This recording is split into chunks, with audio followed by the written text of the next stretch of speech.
Bab 11. Nikolai Albert mulai bergerak secara senyap. Memasuki dunia bisnis serta mengajukan kerjasama di perusahaan besar Anggara Wisdom Group guna membalaskan dendam sang ibu.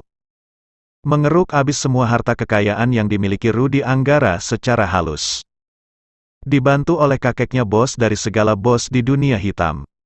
Kalaupun perang antara dua kubu harus dilakukan, maka mereka siap berperang untuk membuktikan siapa yang lebih kuat di antara keduanya, tapi untuk sekarang, mereka ingin memantau dulu seberapa hebat dan seberapa banyak pasukan musuh.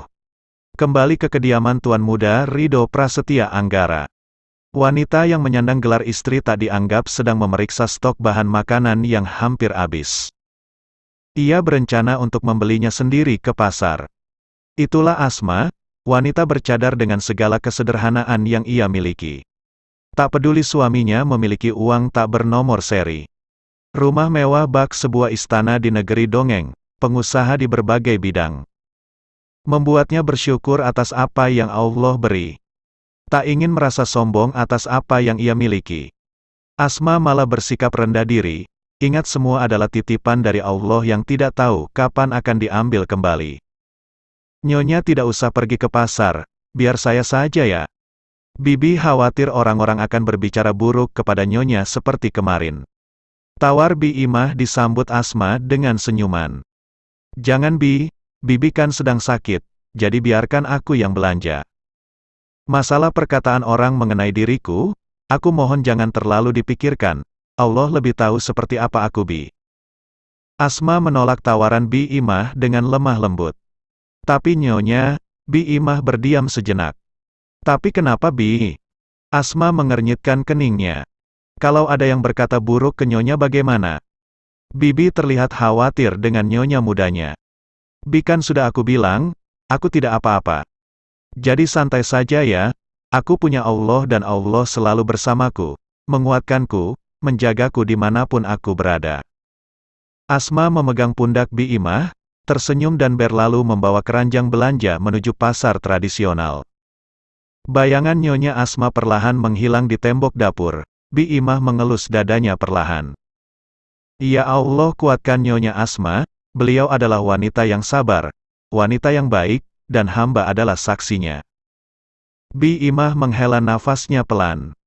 Sesampainya di pasar, pedagang pertama yang ia datangi adalah paman penjual daging beserta bumbu halus untuk memasak berbagai olahan daging. Pak, daging ayamnya 2 kilo ya, sekalian sama bumbu sopnya. Ucap Asma. Maaf Neng, tapi ayamnya tinggal sekilo. Jawab penjual daging. Ya sudah Pak, tidak apa-apa. Sekalian tambahin daging sapi aja Pak. Sambil menunjuk daging sapi yang tergantung di kawat pengait. Setelah membeli daging, Asma kembali berkeliling pasar mencari berbagai macam sayuran. La nampak antusias memilih semua bahan makanan yang akan ia buat hari ini. Dendeng sapi, kari ayam, dan sayur sop. La sangat bahagia karena sang suami mulai menyukai masakannya. Ketika sedang memilih sayur, ada seseibu yang mengajaknya bicara.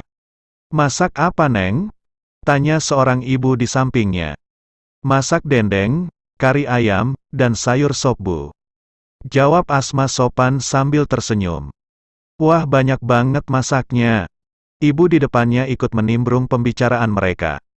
Iya Bu, cukup untuk makan siang dan malam, nanti tinggal dipanasin, ujar Asma. Suami Neng mana? Si ibu celingukan mencari suami si wanita bercadar dengan pakaian serba hitam tersebut. Beliau ada di rumah, sedang bersiap untuk berangkat kerja. Jawab Asma. Ibu-ibu kembali berkasak kusuk. Asma hanya diam dan memaklumi. Suaminya kerja di kantoran atau bukan Neng? Apa Neng tidak curiga dengan suami Neng? Bisa jadi suami Neng salah satu anggota teroris. Makanya Neng disuruh pakai cadar, seperti di TV itu, lihatkan ibu-ibu. Tanya ibu itu kepada ibu-ibu lain yang ada di kanan dan kirinya.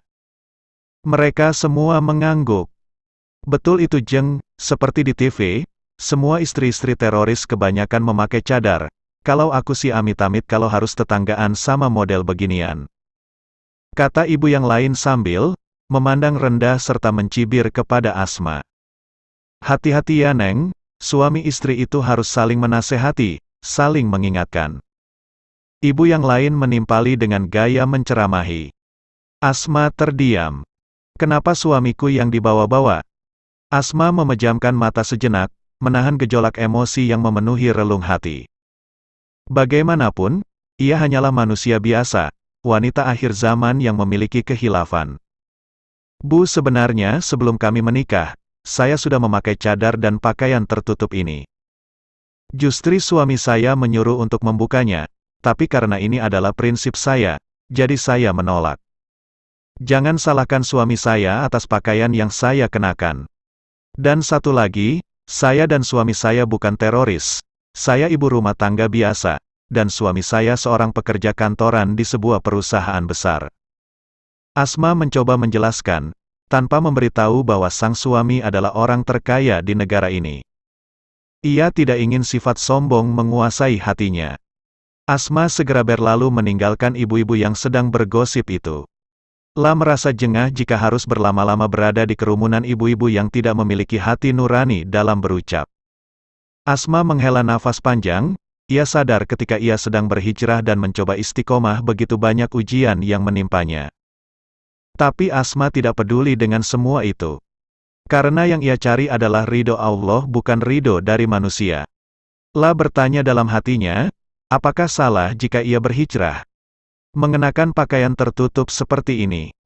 Bukankah semua ini adalah kewajiban bagi semua muslimah? Kenapa ia merasa dianggap begitu asing di dalam agamanya sendiri? Itulah akhir zaman, yang mencoba taat disebut sok alim, dan yang membuka aurat disebut keren. Asma juga kesal dengan para teroris itu. Kenapa istri-istri mereka memakai cadar? Padahal tidak semua wanita bercadar memiliki pemahaman seperti itu. Hanya mencoba taat, menjalankan perintah dari Allah, dan menjalankan sunnah dari Rasulullah Shallallahu Alaihi Wasallam. Setelah pulang dari pasar dan memasak makanan, Asma duduk di balkon kamarnya. Senja hari ini begitu ramai dengan muratal Al-Quran yang dilantunkan Asma, begitu menenteramkan hati. Ketika melantunkan surah, melafazkan ayat per ayat, hingga tiba-tiba sekelabat bayangan dari orang tuanya hadir di kepalanya. Saat itu, flashback on. Dara sayang, besok papa dan mama akan pergi ke Amerika. Kamu tidak apa-apakan sendiri di rumah, para bodyguard terbaik sudah papa suruh untuk menjaga kamu dan rumah kita. Ucap Papa Ridwan. Untuk apa papa dan mama pergi ke Amerika? Apakah kalian akan pergi lama? Raut sedih terpancar dari wanita berparas cantik itu. Tidak sayang, paling tidak minggu depan kami akan kembali ke negara kita.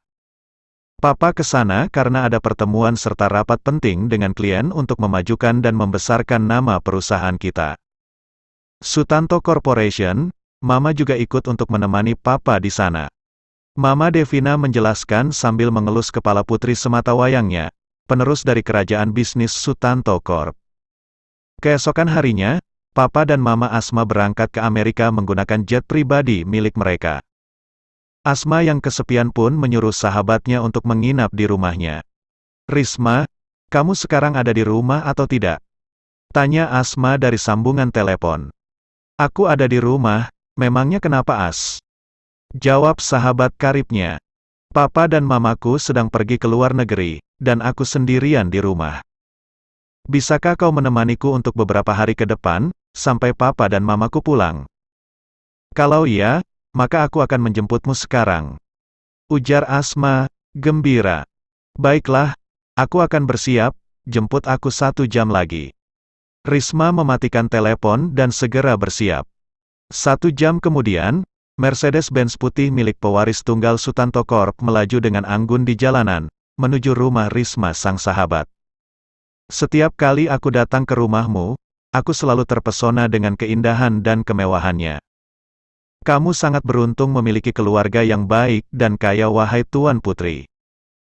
Risma menggoda. Mereka telah sampai ke kediaman Sutanto dan melangkah menuju kamar Asma. Tuan Putri dari mana? Dari negeri mimpi. Kamu Riz terlalu berlebihan. Jawab Asma cekikikan. Mereka duduk dan bersantai di atas sofa empuk. Menonton drakor kesayangan sambil ngemil keripik kentang dan minuman bersoda. Kita jadikan pergi ke konser Blackpink. Tanya Risma. Jadi dong, sebentar lagi kita berangkat. Ayo kita bersiap-siap, aku mau mandi dulu.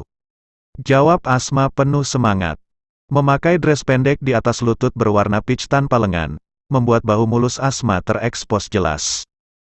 Rambut panjang yang ikal di setiap ujungnya ia biarkan tergerai begitu saja. Aksesoris kalung diamond satu set dengan anting menambah kesan elegan bagi si pemakai.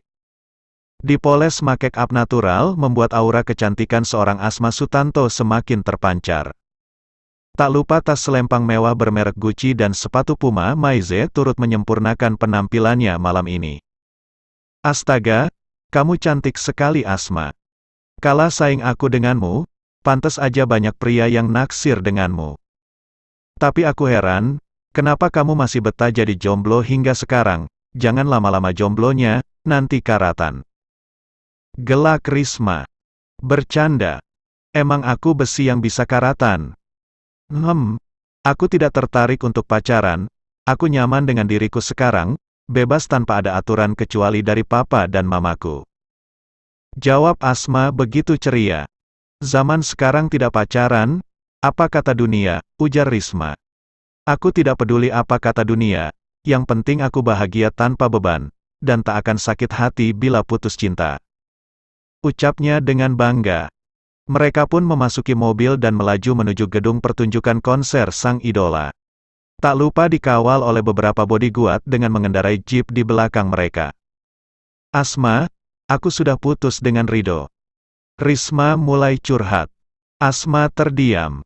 Seketika, ia ingat kejadian di jembatan. Di mana kala itu Rido mengungkapkan perasaan terhadapnya.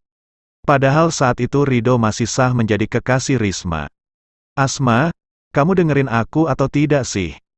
Risma berdecak kesal. Maaf Ris, aku berlalu fokus nyetirnya. Asma terkekeh, menyembunyikan perasaan dalam hatinya. Habisnya aku curhat tidak direspon sama sekali. Ucap Risma dengan wajah cemberut. Asma sempat gugup, kemudian menormalkan kembali degup jantungnya. Lagian kenapa kamu tidak mencari laki-laki lain saja? Aku yakin, banyak kok laki-laki di luar sana yang suka sama kamu, tentunya tidak dengan paksaan. Asma beralasan. Itu dia Asma, aku suka dengan penampilannya, terlihat cool dan sangat tampan. Risma memuji Rido. Asma tertawa mendengarkan celotehan sahabatnya. Tubuh Asma menegang saat mendengar notif aplikasi bundar berwarna hijau dengan logo telepon, ia membacanya sebentar. Asma, kamu lagi apa? Aku tidak bosan melupakanmu meski kamu menolak cintaku. Asma langsung menghapus pesan dari Rido. Ia tak ingin melukai perasaan sahabatnya. Jika Risma membaca pesannya, ia akan merasa tersakiti. Asma segera memasukkan ponsel ke dalam dashboard mobilnya. Tak ingin Risma mengetahui bahwa Rido pernah menyatakan perasaan padanya. Hari berganti minggu, tepat di hari ini Tuan dan Nyonya Besar akan pulang ke South Kalimantan karena urusan bersama klien sudah selesai, tinggal menunggu peresmian kerjasamanya saja. Di kediaman Sutanto, semua pelayan sibuk menyiapkan penyambutan Tuan Besar mereka, tentunya dengan arahan Putri Sematawayang Sutanto. Tiba-tiba ponselnya berdering, di layar tertulis nomor tak dikenal. Mengangkat telepon dengan perasaan canggung. Halo, apakah ini dengan keluarga Tuan Sutanto? Tanya seseorang dari seberang telepon.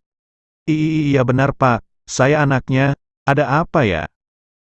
Jawab Asma dengan berbata-bata karena hati diselimuti kegugupan. Pesawat jet yang Papa dan Mama Anda naiki terjatuh di Washington City, karena cuaca buruk dan mempengaruhi kerusakan pada mesin pesawat. Polisi mencoba menjelaskan secara rinci. Bagaimana kondisi Papa dan Mama saya Pak? Suara Asma terdengar bergetar menahan butiran air mata yang ingin jatuh. Maaf, semua penumpang meninggal di tempat. Termasuk Papa dan Mama Anda. Semua jenazah mereka akan diantar secepatnya ke rumah duka. Kami turut berduka cita atas berpulangnya Tuan Sutanto beserta istri. Semoga Anda kuat dan sabar atas kejadian ini. Polisi sekaligus mengucapkan belasungkawa kepada Asma.